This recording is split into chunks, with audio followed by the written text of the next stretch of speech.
Hello friends, बाणी संयमर द्वितीय भाग।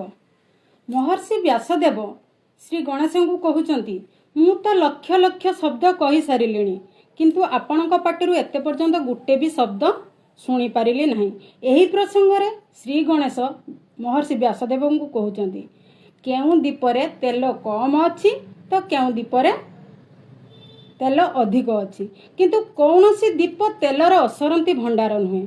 सेहीपरि मानव देवता जेते देहधारी अच्छंती समस्तंकर प्राणशक्ति सीमित, कहार कम कहार कष्ट अधिक किंतु असीम नुह। जी पूरा प्राणशक्तिर लाभ उठाई थाए सी संयमता अवलंबन करे।